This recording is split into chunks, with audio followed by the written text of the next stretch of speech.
നാം അനുഗ്രഹത്തിന് അർഹത എന്നുള്ള പറഞ്ഞ അത് ഒരു പ്രത്യേക സന്ദർഭത്തിൽ അന്ന് എന്റെ ഭാര്യയുടെ ആദ്യത്തെ പ്രസവ സമയം ഞാനും അവളും മാത്രമേ ഉള്ളൂ. അപ്പൊ അവൾ എന്നോട് പറഞ്ഞു, എനിക്ക് അല്പം അസുഖമായിട്ട് പോകുന്നില്ല, ആശുപത്രിയിലാക്കണം. അപ്പൊ ആശുപത്രിയിലാക്കാൻ അവിടെ പ്രൈവറ്റ് ആശുപത്രികൾ പല അടുത്തുണ്ട്. പക്ഷെ പ്രൈവറ്റ് ആശുപത്രിയിലാക്കിയാൽ നല്ല തുക ചാർജ് കൊടുക്കും. എനിക്കതിന് യാതൊരു വഴിയുണ്ട്. ഗവൺമെന്റ് ആശുപത്രിയിലാക്കിയാൽ ഫ്രീയാണ്. ഗവൺമെന്റ് ആശുപത്രി ഞാൻ താമസിക്കുന്നിടത്തുനിന്നൊരു 5 കിലോമീറ്റർ ദൂരെയാണ്. അവളെ ഉടനെ 5 കിലോമീറ്റർ ദൂരെ കൊണ്ടുപോകാന്ന് പറയുന്നത് കൊണ്ടുപോയി നിർത്തിയുള്ളൂ. ഗവൺമെന്റ് ആശുപത്രിയിലെ അറ്റൻഡ് ചെയ്യാനും. അപ്പോ എനിക്കതിനുള്ള അവളെ ഇങ്ങനെ ഒരു കുതിരവണ്ടിയിലോ കയറ്റി കൊണ്ടുപോകാനുള്ള കാശില്ലേ. ഞാൻ വെളിയിലോട്ട് ഇറങ്ങി ഇപ്പോൾ ഒരു മുസ്ലിം കുതിരവണ്ടിക്കകത്ത് എനിക്ക് മുഹമ്മദിയുണ്ട് അവിടെ. ഞാൻ അങ്ങനെയോട് പറഞ്ഞു, എനിക്ക് എന്റെ ഭാര്യയ്ക്ക് ഒരു വേദനയാണുള്ളത്, പ്രശ്നമാണ്.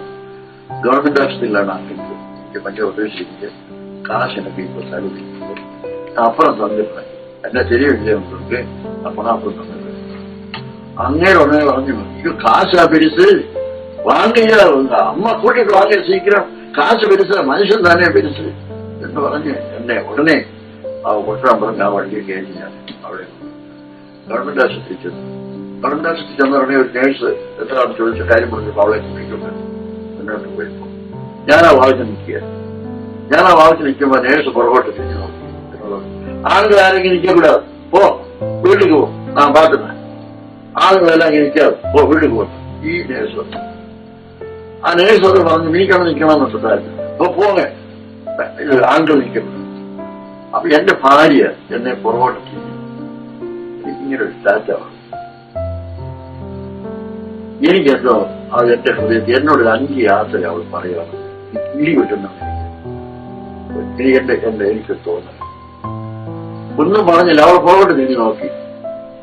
ഇങ്ങനെ എന്നെ സ്റ്റാറ്റാണ്.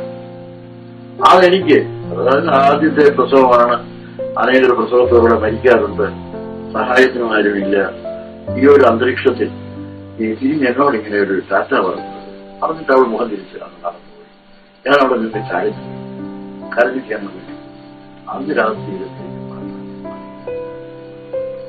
ഈ പാട്ടിന് വേറെ ഒരുപാട് കഥയൊക്കെ ഓരോരുത്തർ പറയാറുണ്ട്. ഇത്രയുള്ള സംഭവം അന്ന് രാത്രി ഞാൻ തിരിക്കരങ്ങൾ തരുന്ന നല്ല ശിക്ഷയും എന്നൊക്കെ ഞാൻ പറയുമ്പോൾ അവളുടെ മരണത്തെ നീ ആ മരണമാണ് സംഭവിക്കുന്നതെന്ന് വന്നാലും ഞാൻ പതറിയില്ല. നിന്റെ സ്നേഹത്തിന്റെ കൈയുടെ ശാസനയായിട്ട് ഞാൻ സ്വീകരിച്ചുകൊള്ളാമെന്ന് കർത്താവിൽ ആശ്രയിക്കും. വൻ വിനയെന്നൊക്കെ ഞാൻ പറയുമ്പോൾ അവളുടെ ഒരു മരണമാണ് ഉദ്ദേശിക്കുന്നത്.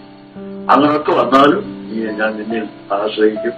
പാരമ്യമായ പാഴ്മണലിൽ കടശയിൽ ഞാനും നിന്നോടുകൂടെ ചേർന്നുകൊള്ളും. അങ്ങനെ അന്ന് രാത്രി എഴുതിയ പാട്ടാണ്.